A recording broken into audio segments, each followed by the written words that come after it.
Shalom saudara-saudari yang terkasih dalam Kristus. Perkenalkan, nama saya Ferdinand Franky Leonardo. Saat ini saya akan memfasilitasi tema Bulan Kitab Suci Nasional tahun 2021 di minggu pertama, yaitu Yesus, sahabat bagi mereka yang putus asa. Selamat menyaksikan.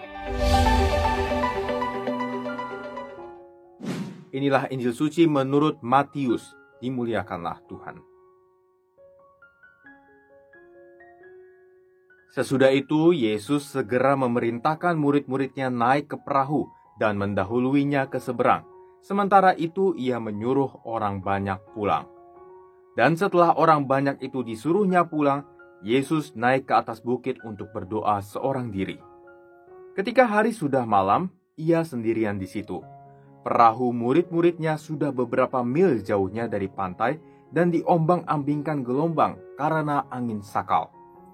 Kira-kira jam 3 malam datanglah Yesus kepada mereka berjalan di atas air. Ketika murid-muridnya melihat dia berjalan di atas air, mereka terkejut dan berseru, "Itu hantu!" Lalu berteriak-teriak karena takut. Tetapi segera Yesus berkata kepada mereka, "Tenanglah, aku ini, jangan takut."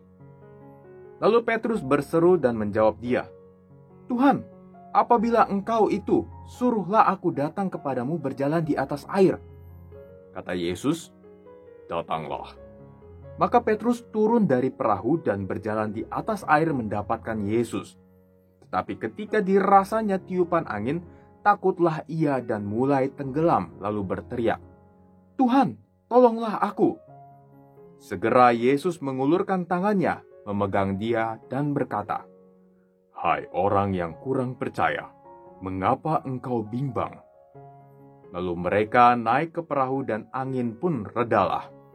Dan orang-orang yang ada di perahu menyembah dia, katanya, "Sesungguhnya engkau anak Allah." Demikianlah sabda Tuhan, terpujilah Kristus. Bapak, Ibu, saudara-saudari yang terkasih dalam Kristus, tema kita minggu pertama ini adalah Yesus, sahabat bagi mereka yang putus asa. Untuk membahas tema kita, marilah kita mengupas ayat per ayat dari Injil Matius yang barusan kita dengar.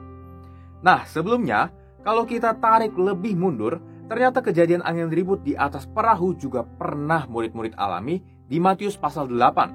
Atau kita bisa lihat juga di Markus pasal 4, dan juga bisa dilihat di Lukas pasal 8.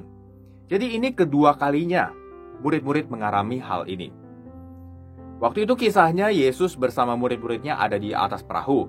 Lalu terjadi angin ribut dan singkat cerita Yesus menghardik anginnya dan puff, air menjadi sangat tenang. Dan kisah ini ditutup dengan situasi di mana para murid menjadi sangat takut. Bisa dicatat ya, menjadi sangat takut. Jadi setelah kejadian itu sebenarnya mereka mengikuti Yesus dengan situasi hati yang masih ada ketakutan. Masih ada hal yang belum selesai dalam diri mereka. Nah, sekarang coba kita masuk ke Matius 14 ayat 22. Dikisahkan bahwa setelah Yesus memberi makan 5.000 orang, Yesus segera memerintahkan murid-muridnya naik ke perahu dan mendahuluinya ke seberang. Sementara itu ia menyuruh orang banyak pulang. Jadi di dalam ayat ini kita bisa tahu ya kalau Yesuslah yang memerintahkan murid-murid untuk naik ke perahu dan pergi ke seberang. Ingat, kata-katanya memerintahkan ya, jadi jelas ini adalah kalimat perintah. Yesus pasti punya tujuan untuk para murid karena hanya para muridlah yang diperintahkan pergi ke tengah danau. Nah, kalau dulu Yesus ikut bersama para murid dalam perahu, kali ini Yesus tidak bersama para murid di dalam perahu. Terus Yesus kemana? Nah, dituliskan di ayat 23 bahwa Yesus naik ke atas bukit untuk berdoa seorang diri. Dan dilanjutkan dengan ayat 24 yang mengatakan bahwa perahu murid-muridnya sudah beberapa mil jauhnya dari pantai dan diombang-ambingkan gelombang karena angin sakal. Nah, coba kita bayangkan ya, betapa mengerikannya situasi para murid waktu itu. Mereka pasti sangat sibuk dan sekuat tenaga mengusahakan supaya kapalnya ini nggak tenggelam. Karena dulu ketika kejadian pertama, yang ada Yesus di perahu aja, air itu udah masuk ke dalam perahu. Apalagi kali ini Yesus nggak di kapal sama sekali. Tapi apakah benar Yesus meninggalkan mereka? Tentu tidak, saudara-saudara. Ternyata di ayat selanjutnya, Kira-kira jam 3 malam, datanglah Yesus kepada mereka berjalan di atas air. Yesus sebagai sahabat tidak lupa dengan murid-muridnya. Dia sendiri justru datang dengan menyatakan kekuasaannya di atas air, yang dalam situasi ini air melambangkan kekacauan, melambangkan gelombang yang menghancurkan, dan melambangkan ketidakpastian. Lalu melihat Yesus berjalan di atas air, murid-muridnya bukannya senang, "Wah, ada Yesus nih bisa menyelamatkan kita nih."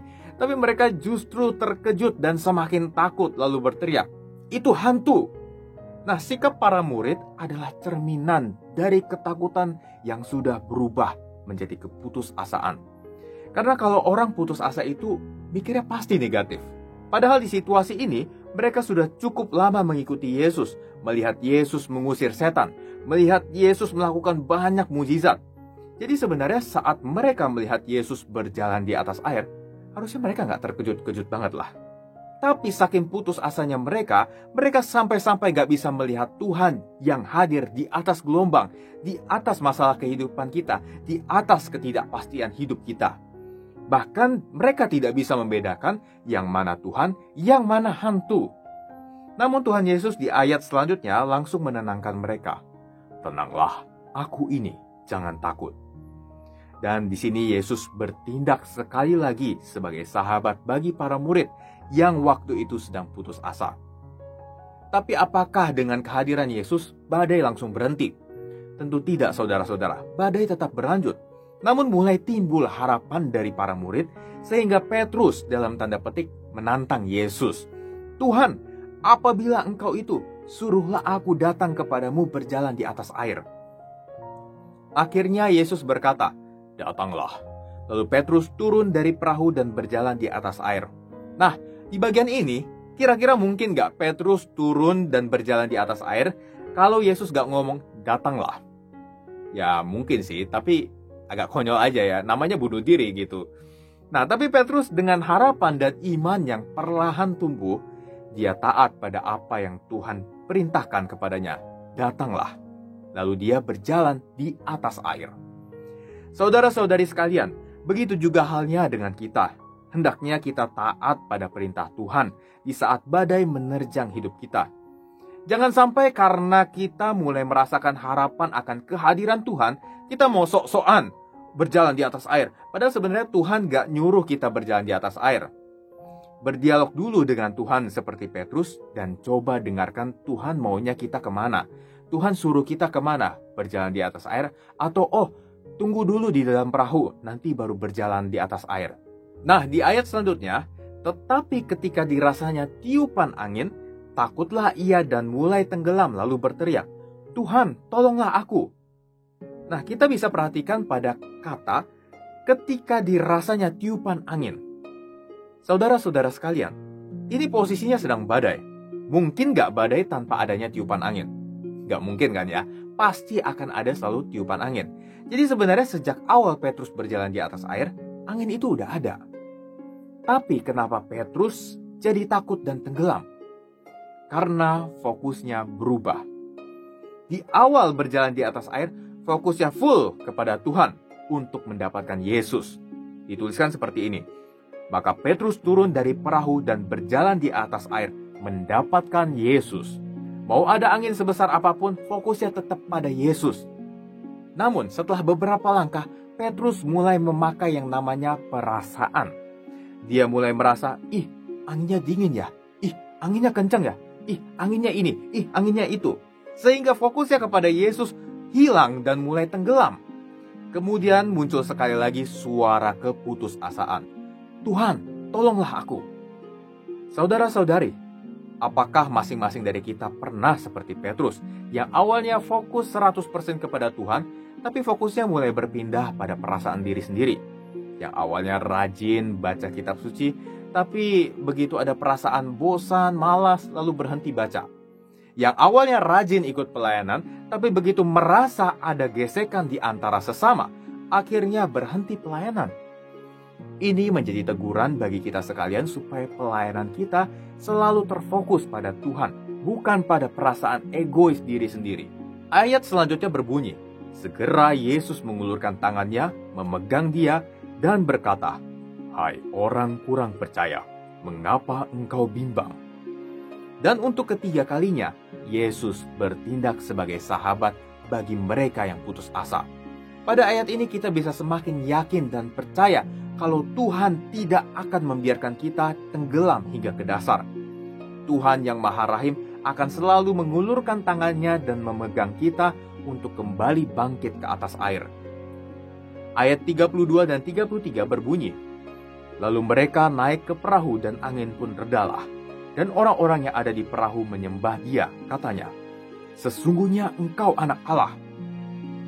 Nah, tidak seperti kisah sebelumnya yang ditutup dengan situasi dari murid-murid yang sangat takut terhadap Yesus.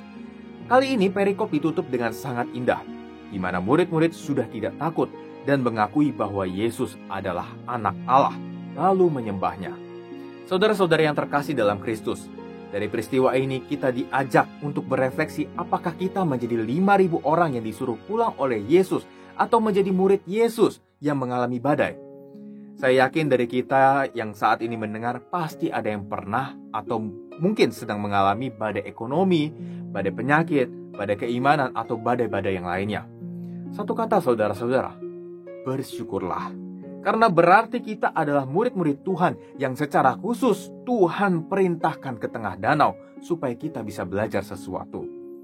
Saya mau mengundang teman-teman yang mungkin ada di situasi yang, gue udah gak kuat lah.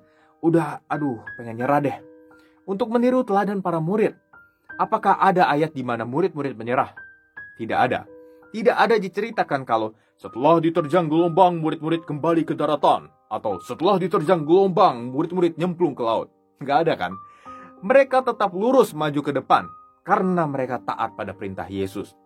Tenang saja, Tuhan sebagai sahabat tidak pernah meninggalkan kita kok. Lalu pertanyaannya, kenapa kok datangnya lama banget sampai berjam-jam? Nah, kita bisa coba ingat lagi Yesus datangnya itu sekitar jam 3 dini hari. Sedangkan mereka mulai berlayar itu setelah orang makan kenyang. Ya, bisa dibilang sore ke malam lah. Jadi sekitar 7-8 jam ya kira-kira. Di Alkitab gak dituliskan kenapa Yesus datang begitu lama. Tapi mungkin para murid terlalu sibuk mengendalikan perahunya sendiri dengan kekuatan mereka. Sampai di jam 3 itu mereka baru benar-benar putus asa dan mulai berharap pada Yesus. Saudara-saudara, terkadang kita terlalu sering mengandalkan kekuatan kita sendiri ketika kita menghadapi suatu masalah. Sehingga kesannya, Tuhan kok gak menolong kita sih? Tapi pertanyaannya, apakah kita sudah berharap pada Yesus?